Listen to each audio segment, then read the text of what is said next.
皆さんこんにちは。ジャパニーズポッキャス with 花へお越しくださりありがとうございます。皆さん元気にお過ごしでしょうか？皆さんも2025年がいよいよ終わろうとしています。今年の1年はどんな1年でしたか？本当に日が過ぎるのがただただ早いと、時の流れの速さを感じただけで終わったという方もいるかもしれませんが、日本語も勉強したし、JLPT に合格した、N5、N4 とかいろいろあると思うんですけど、それに合格したとか、お仕事も頑張った、学校の勉強も頑張ったっていう方もね、いろんな方がいるかと思います。ってことで今回は2025年の振り返りをしていこうかなと思います。でですね、ただただ私が今年の1年こんなんだったよっていう風に話すのではなくて、皆さんも一緒に考えながら振り返りをしてみてほしいです。一緒にね、2025年の振り返りをやってみましょうという感じのエピソードにしていこうかなと思います。今年1年の振り返り方なんですけど、今年1年やったことを書き出したり、いろんな項目に分けて振り返るのもいいと思うんですけど、今回は日本方式、日本語の漢字を使って1年を振り返ってみてほしいです。で、テレビやニュースを見ると、芸能人に今年の1年はどんな年でしたか？漢字一文字で表してみてくださいというのがあります。なのでそれを聞かれた芸能人の方たちはいろんな漢字を使ってね、今年はこういう1年でしたみたいなのを言っていたりします。そういうニュースがあったりします。で、毎年京都の清水寺で今年の漢字という発表があります。どうやって誰がかはわからないですけど、投票した方たちがあって、その方たちの投票をもとに、今年の漢字が発表されます。で、その発表の仕方がめっちゃ日本っぽくていいなと思うんですけど、大きな紙にね、墨を使って、こう筆で書きます。そんな感じで毎年、日本の今年の漢字というのが発表されます。で、ちなみに2025年の今年の漢字、何か予想してみてください。日本で起こったこと、日本のニュースに関することです。日本のニュースからいろんな方が今年の漢字はこれっていうのを投票して、で決まります。で、今年の漢字なんですが、選ばれたのは熊だそうです。熊が今年の2025年の漢字になったそうです。で、これを見た瞬間に、いや、なんでやねんって思わず突っ込みたくなりました。確かに毎日のように熊のニュースを見ます。熊が最近は人が住んでいる町に降りてきて、で、人に怪我させてしまったり、そして亡くなってしまったという方もいるので、すごく大きなニュースなんですが、決していいニュースではないですよね。毎日のように、もう本当に毎日毎日熊のニュース。今日はここで熊が出ました。今日はここで熊が出てました。こんな被害がありましたというニュースが流れているんですが、もちろん人にとったら危険だし、対策をね、していかないといけない部分はあるし、とても大きなニュースだったと思うんですけど、でもそれがこの1年を象徴するかって言われたら、いや違うやろって言いたくちょっとなりましたね、さすがに。なんかもっとハッピーないいニュースたくさんあったと思うんやけどって思いながら、そのニュースをちょっとパーってスクロールして終わったんですけど、その投票した人たちが誰かはわからないですが、日本の今年の漢字は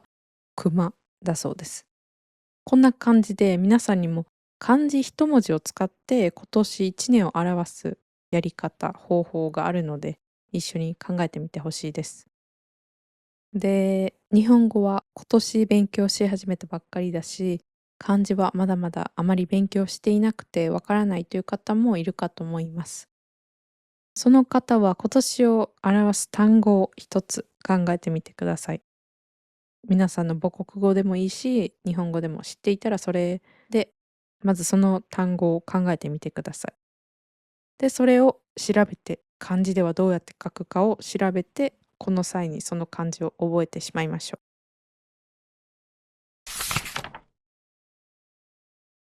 でですね、今年の漢字、そんないきなり一つ漢字を選べって言われてもわからないっていう方もいるかと思います。難しいって思う方もいるかと思うので、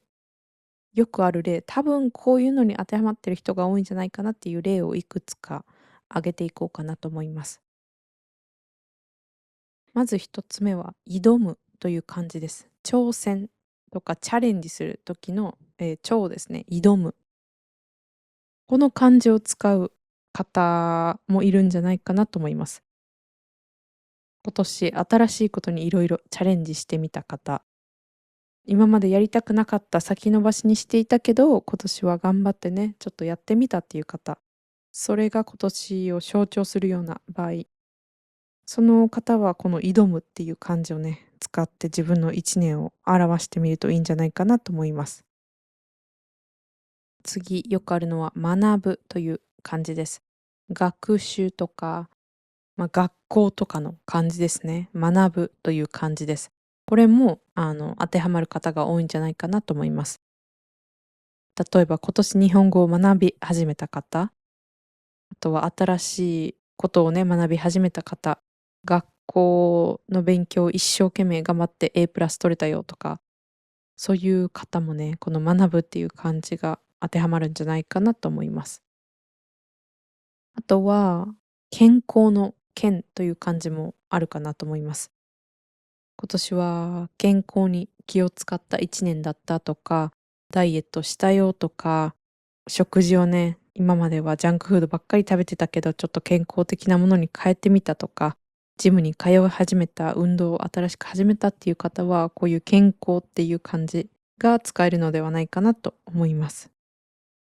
あとは旅という漢字ですね。旅行する時の旅っていう漢字。これも、今年1年たくさんいろんなとこに旅行したっていう方は、この漢字が当てはまるんじゃないかなと思います。あとは、縁っていう漢字ですね。これも、例えば今年新しい人にたくさん出会った。で、いい出会いがあった。彼氏、彼女、お付き合いする人が現れた。お付き合いし始めたとか、仕事も今年はいろんないい縁が巡ってきたっていう方は、この縁っていう漢字が使えるのではないかなと思います。特にその人間関係が良くなったとか、知り合いが増えた、友達が増えた、パートナーができたっていう方は、この縁っていう漢字が使えるのではないかなと思います。もう本当にどんな漢字でも、問題はないし、自分がこの漢字が一番当てはまると思ったら、もうそれを使って考えてみてほしいです。で、なんですけど、1年振り返る時に、もうほんとに365日毎日毎日振り返ることはできないじゃないですか。もちろん日記を書いていたり、全部写真を撮ってね、レコードしていたらできるんですけど、思い出せない部分もたくさんあるかと思います。なので、いいことも悪いことも含めて、記憶に残っているものを書き出してみて、で、そっから共通点を見つけて、どんな1年だったかなっていうので、漢字を一つ考えてみてほしいです。で、これが日本スタイルではないですけど、なんかこういう日本語を勉強している方同士、こういう風に1年を振り返ってみてもいいのではないかなと思います。で、私の今年の漢字ですね。私は学ぶという漢字にしました。その理由なんですが、まずもちろんこのポッドキャストをやっていて学ぶことだらけでした。ポッドキャストは今年始めたわけではないので、だんだん慣れてきた部分もあったんですが、なんかもっといい方法ないかなとか、まずポッドキャストを作る時点でですね、どういうツールを使ったらもっとよりよく、効率よくポッドキャストを作成して、そしてもっと多くのエピソードを配信できるかどうやったらいいかなっていうのでね、いろんな学びがあったし、ただ話しているだけではダメだなっていうことに気づいて、どうやって話を組み立てたら面白くなるか、みんなに聞いてもらえるかとか、どういう話し方で話した方がいいか、どういう声で話すとより聞きやすくなるかなとか、本当にポッドキャストに関しても、そして自分についても学ぶことがたくさんありました。で、ポッドキャストをやる前は、自分が話す日本語にそこまで意識を置いていなかったので、文法が正しいとか、そんなに意識せずに、何も深く考えずに話すっていうのがほとんどでした。でもこうやって自分が発信する側になって、あれ、これとこれの違い確かに何かなとか、なんかいざこの単語の意味を説明してって言われたらあんまりできひんなとか、本当にいろいろね、私自身も日本語をね、学ぶ機会がたくさんありました。その日本人で日本語をネイティブとしていたら気づけない視点っていうのをね、皆さんからたくさんいただいたので、本当に感謝ですし、私も一緒にね、日本語を学んでる気分になっています。なので、私に学ぶチャンスをくれてありがとうございます。そんな感じで、ポッドキャストを作成するのにもどうやったらいいかとか、話し方はね、どうやって話した方がいいかとか、どうやったら噛まずに、止まらずに話せるかとか、どうやったらもっと滑舌が良くなるか、どうやったらより聞き取りやすい日本語をね、話すことができるかなど、いろいろ自分についても、ポッドキャストを作るにあたっても学ぶことが多い1年でした。で、その他学んだことは言語ですよね。私も言語を学んでるので、毎日毎日ではなかったですが、まあ、韓国語を勉強したり、たまに英語を勉強したりと、そうやって言語をたくさん学んだ1年だったなと思います。そしてこれは引き続き2026年もやっていきたいことのうちの一つです。で、あと、個人的にはお金とかですね。私は全然投資などした方がいいのは分かっているけど、そこにね、お金をたくさん回せてるわけではなかったです。なのでそういう投資に関する本をちょっと読んでみたり、さすがにやらないとやばいよなっていう気持ちになって、お金に関することを少し学んだりとか、本当に自分自身について学ぶことが多かったですね。結構矢印が内側に向いてたかなって思うんですけど、そうやって私自身、自分について学ぶことが多かったです。まあ、もちろんその1年365日を漢字一文字で表すことはできないんですけど、本当にいろんな毎日があって今ここにいるっていう感じなので、そんな簡単に簡潔にまとめて話せていたら苦労はしないよって感じかと思いますが、まあ、こうやってね、ちょっと日本風のせっかく漢字も学んでる人も多いと思うので、それを使ってみて1年をね、振り返るっていうのもいいんじゃないかなと思ったので、今回はね、やってみました。皆さんの1年はどんな1年でしたか？たくさん日本語を勉強した1年でしたか？お仕事をもう死ぬほど頑張った1年でしたか？または仕事も頑張りつつ、日本語も勉強しつつ家族とか大切な人と一緒に過ごしつつ、バランスが取れた1年でしたか？いろんなそれぞれの365日があったかと思いますが、2025年はもう終わりですね。ってことで、こうやって1年を振り返る日をちょっと取ってみて、また来年2026年いいスタートが切れるように、今回振り返りレビューを一緒にやってみてほしいです。もし、こうやって振り返ってみると、ああ、なんか嫌なことばっかりあったなとか、ああ、自分なんかスマホばっかりいじってたな、日本語勉強したいって分かってるけど、結局インスタグラム開いてスクロールばっかりしちゃったわっていう方もいるかと思います。でもね、絶対、探せば、これは1個頑張ったじゃんっていうことがあると思います。なので、そういうところを見つけて、自分を褒めて、あ、やってるやんみたいな、自分頑張ってるやん、ナイス、オッケー、2026年この調子でいきましょうっていう感じでね、本当に小さいものでいいんで、自分がちょっと頑張ったこと、ちょっと誰かのお手伝いをしたこととか、ボランティアをしたこととか、何でもいいので、毎日ベッドメイキングしてたとかね、毎日ドゥオリンゴ頑張ったよ、365日やったよっていうのとか、何でもいいんで、そういう小さな、自分がやったこと、頑張ったこと、そういうのを探してみて、それをまずはね、噛み締めて、あ、自分ようやったっていう感じで褒めてあげてほしいなと思います。そしてもうちょっと頑張れるなって思ったら、次どうやったら昔の悪い習慣に戻らないようにできるか、どうやったらスクロールする時間を減らせるか、どうやったらそれを日本語学習の時間に使えるかっていうのを考えてみて、2026年の目標を立てるのもいいのではないかなと思います。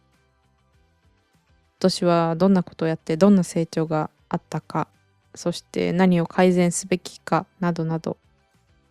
もし皆さんが今年はこんな1年だったよっていうのがあれば、ぜひコメントで漢字一文字と一緒にシェアしていただけたらなと思います。では最後にお知らせです。現在 YouTube と Patreon でメンバーシップをやっています。動画のトランスクリプトが欲しい方、またはこれからもこのポッドキャストを続けていくためのサポートをしたい、応援したいと思ってくださる方がいましたら、ぜひメンバーシップへの参加お願いいたします。またメンバーシップに参加していただくと、毎月ワークシートを配布しています。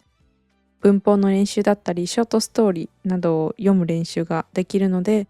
そういうのに興味がある方もぜひ一度メンバーシップに参加していただけると本当に嬉しいです。では今回は、少し短いかと思いますが、ここまでになります。皆さん、2025年やり残したことあれば、あと数日かもしれないですけど、それをやってみて、あとは冬休みの方、ホリデーの方は、ゆっくりとしたリラックスした楽しい年末を過ごしてもらえたらなと思います。では今回はここまでになります。最後まで聞いてくださり本当にありがとうございました。ではまた次回のエピソードでお会いしましょう。では皆さん、良いお年を。